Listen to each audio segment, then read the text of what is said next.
and welcome to FinextraTV's 2021 prediction series. I'm Hannah Wallace, and calling into our virtual studio now is Salla Franzén, Chief Data Scientist at SEB. So welcome, Salla. Thank you very much for joining us. Thank you so much for the invitation. Good to have you on. I think we last spoke back in 2019 at Sibos talking about leveraging data. So it's good to speak to you again, although virtually this time. And let's just think about the year just gone, 2020.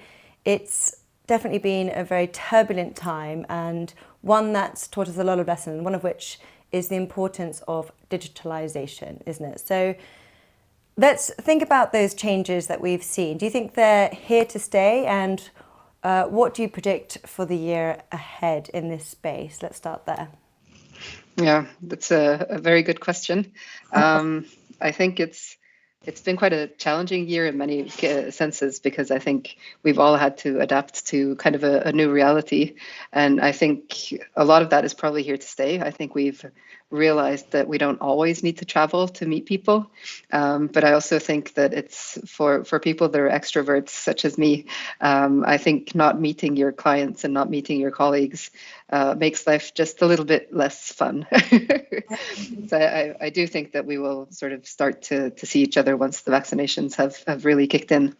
But I also think that realizing that you don't always have to be in the office might be something that's here to stay.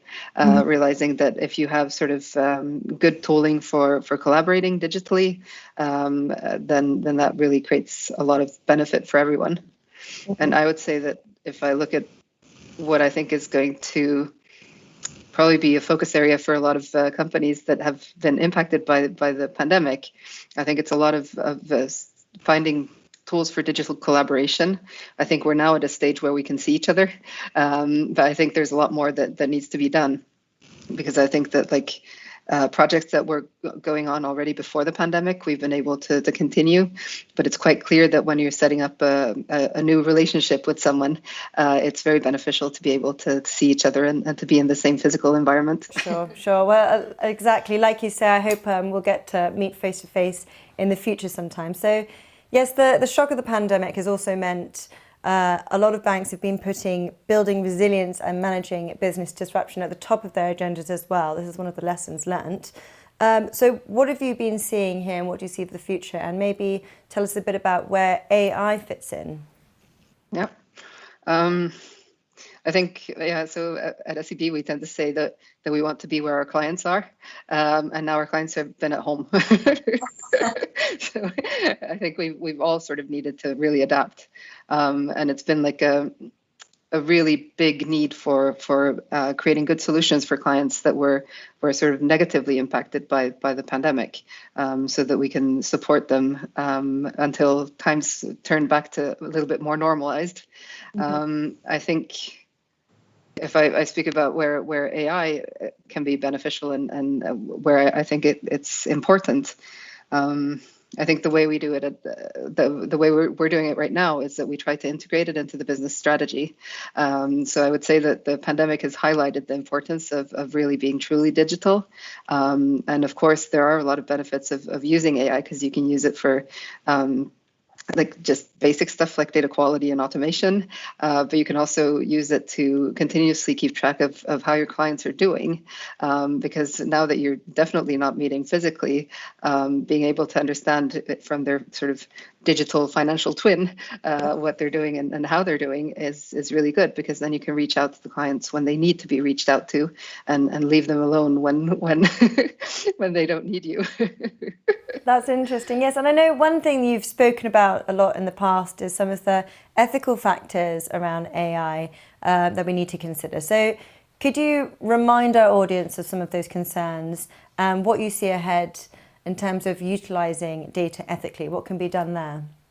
Yeah, I think the more an organization matures into really seeing the possibilities with AI and machine learning and all of those cool stuff, I think there comes a point when you have to go back to basics. So, I mean, ethics is all about what values you as a company want to stand for and what values your clients have. And if you're I mean, I tend to say that it's really easy to build stupid AI because it is. I think a 3-year-old can sort of download a small app and build a really stupid AI that just does silly things. But as an enterprise, you really want to see to it that you're sort of keeping the trust of the client. Mm-hmm. And in order to do that, you need to be really aware of what ethical values you want to stand for. So I think a quite probably good example is the concept of fairness, which is typically one of the ethical values that you want to adhere to. But fairness in itself is it's a broad topic, and you cannot be fair in every way. So the typical example is if you look at pricing a product, do you want to price it like, say, a mortgage, for instance, or a corporate loan? Do you want to price it so that the person or company that has the most challenging financial situation gets the best price, because then you're kind of helping them? Or do you want it to be completely just risk weighted, so that if it's a company or a person that has very high probability of paying back, then they get the best price? Or is fairness that everybody gets the same price? And depending on what value you choose to adhere to, you will be implementing different kinds of validation into your AI systems to be sure that they're doing what they should be doing, and that they're adhering to the values that you have as a company. Yeah. No, that's very interesting, and interesting to see how that develops further down the line, and to see whether AI will continue to be utilized ethically. So staying on the topic of AI, what other trends then do you think we can expect to see emerge in the year ahead? What's your outlook? Yeah. So I think I'll start with the non-technical outlook. I think AI is kind of, when you use it as an augmentation for client executives or for relationship managers, I think that's kind of where you get the really sweet spot. And for them to understand that it's a good tool, you need to build it together with them. So I think kind of all kinds of advisory tooling is still very, very important. Of course, you have all the regulations, and you need to be sure that you're doing it in a proper way. But once you start to dip your toes into that area, you can really see how excited everybody starts to get. And I think sort of all kinds of, I think retail is quite far ahead of financial institutions and banks in general. And they've been working with a lot of AI tooling already, because they were pushed into the digital space before us, because the internet stores and everything. And I think getting inspired from what's happening in the retail space can be quite beneficial. Then I think if I go into a bit more technical stuff, I think if you want to implement AI in a sort of integrity preserving way, there are some quite interesting new methods that are kind of emerging. Well, they've been around for a couple of years, but they're becoming more and more enterprise level. So there's one concept called federated learning, where it's like you can have an advisory tool in your cell phone, and then you don't share your data with anyone. So you can really sort of have the benefits of open banking. What you share instead is some parameters potentially from the model that is your advisory tool, and you can share that to the sort of AI builder, and they can use that to improve the model for everyone.